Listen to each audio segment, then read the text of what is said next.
Okay, so in this video, we're going to have a look at Blu, the assembly/recipe assistant.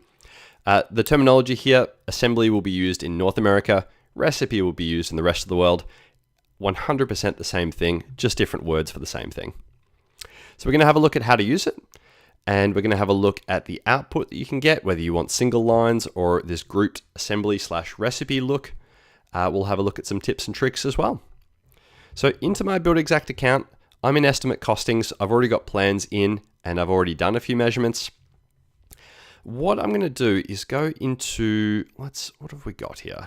Let's go interior walls, and I'm going to use this Assembly Assistant. Again, it'll say recipe in some parts of the world, assembly where I am in North America. And what this is doing is it's wanting a description of what type of stuff do you want. So I would say something like drywall. You can be prescriptive and tell it what size sheets to use, 4x8, include screws, tape, mud, whatever you want.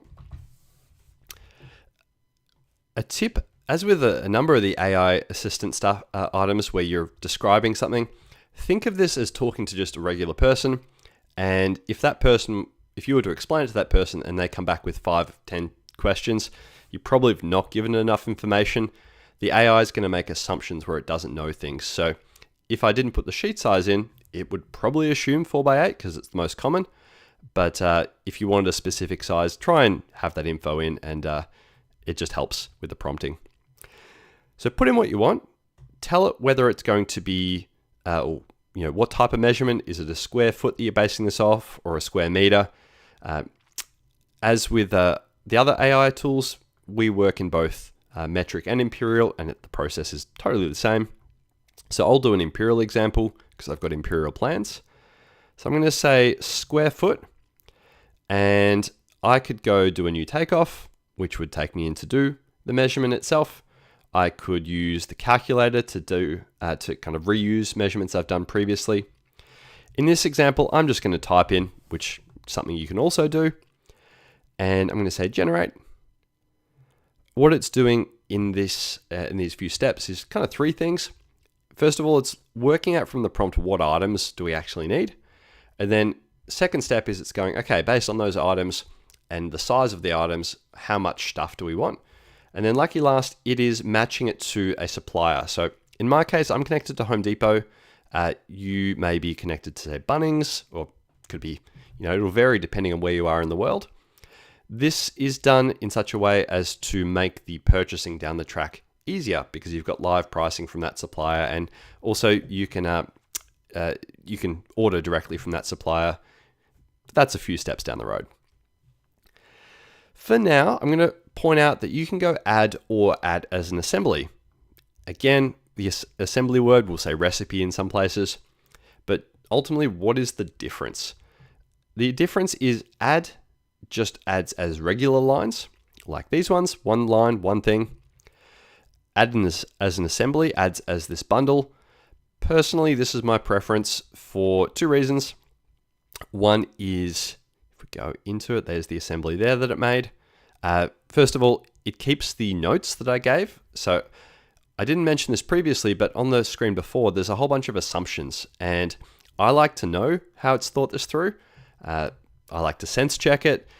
Similar to other AI videos we've had, we always go with the idea of this is fantastic. It's going to do 90% of it, but just check and make sure it's not doing anything silly. So I like that it keeps the notes.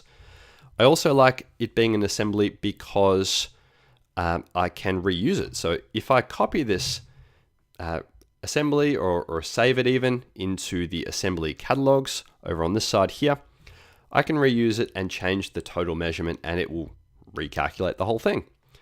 Point in case, if I change this to 750, you will see the total quantities change, and that's super, super easy to deal with. The last reason I use an assembly more commonly than a single item is it's not unusual that I'll add something else. So being that this is based off supplier pricing, it's just going to be material costs. And I might go ahead and add a square foot cost for the labor to hang the sheets. I might add extra items that I like. So I think ultimately the assembly gives you more options. That said, it's very much personal preference, and I'm sure there will be people who prefer it as single items like this. It's not the biggest be all and end all of the world. Lucky last point is if it's an assembly, there is an automated way to do the rounding. So if I get rid of this just for a second, do that, and let's make this number a bit weirder. Let's say it's 744. You'll see it gets this partial amount of sheet, and although it did it automatically, you won't need to really do this yourself. What you can do is use the increment or the minimum. So minimum, what's the smallest amount of this I can buy?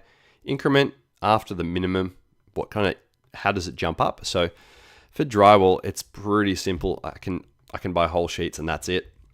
So I would change the increment, and it forces this to be a whole number so that it's a more orderable quantity. Hope that helps. As with any of these videos, ask questions as you need, and yeah, all the best. Reach out if you need help. Cheers.